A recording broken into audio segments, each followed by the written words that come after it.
Welcome back to Shaw Spotlight. We have amazing people in our community doing amazing things during this pandemic of COVID-19. Celine Wood is the owner of Crown and Birch, and she is one of those amazing people that is doing something really great in our community. Hi, Celine. How are you? Hi, how are you? I'm good. So you've started something that has really exploded. Like you've started to make masks or help people make masks for the people in our community. Can you tell me a little bit about that? Yep. Yeah. So about 6 weeks ago, when we started to hear about the need for masks in the community, I heard about it from, on the media. I heard about it through my husband. He works in the emergency department. So we knew that this was coming. And so the first mask that I made was about 6 weeks ago. I just Googled basic mask making. I made an accordion style. Then I researched a little bit more and I came up with the pattern that we have now, which is the cone style, which sort of has a seam in the middle and kind of comes back like this and goes over your ears. And I knew that various people in frontline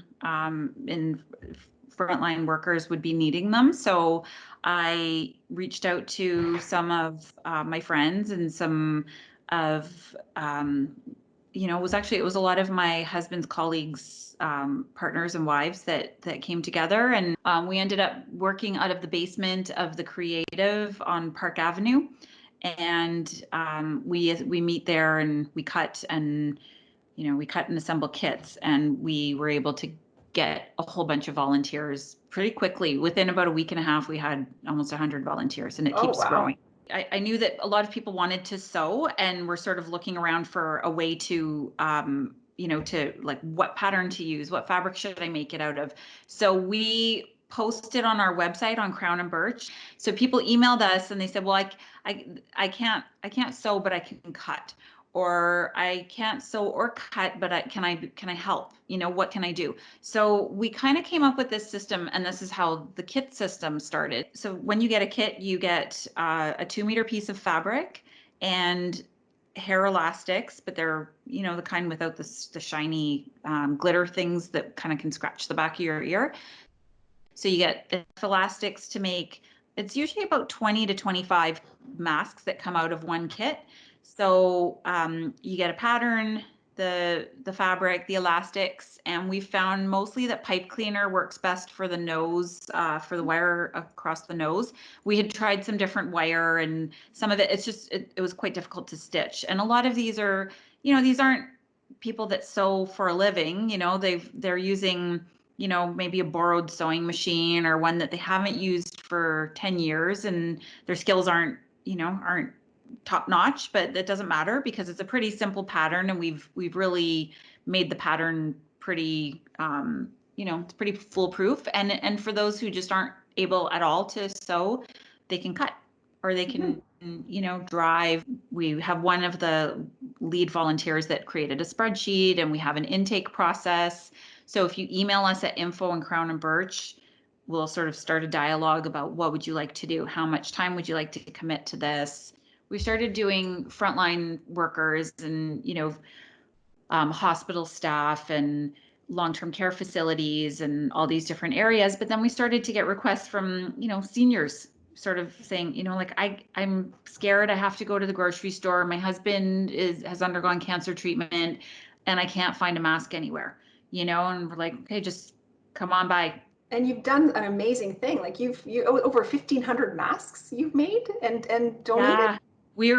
I think by this coming Friday, we'll be at about 2,000. We've been giving bags of like 100, like 100, 100, 100 here, 100 there. We've done, it's been, especially last week, we gave to Shelter House, Salvation Army, we're giving to Wekwadong Lodge, just anywhere that really needs them. Celine, how can the community help? They can help by spreading the word. If you know a neighbor that needs masks, so just let us know how many that are needed, and then also to offset the cost of the fabric that I purchased. We are taking financial donations, monetary donations. The donations can be made on my website.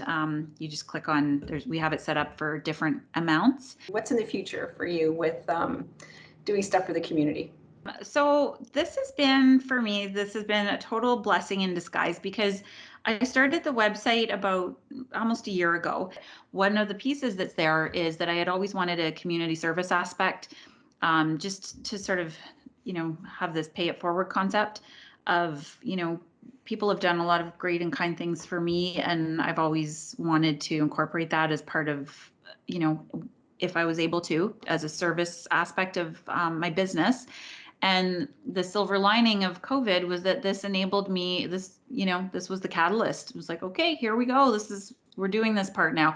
So right now, the portion of the website that does the community services entitled masks, but it will be changing.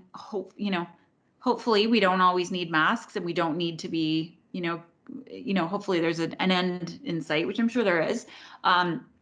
We will be transitioning to a different type of community service. Okay, well, Celine, thank you so much for this great initiative and all the work that you put into this and all the masks that you've helped get out to our community.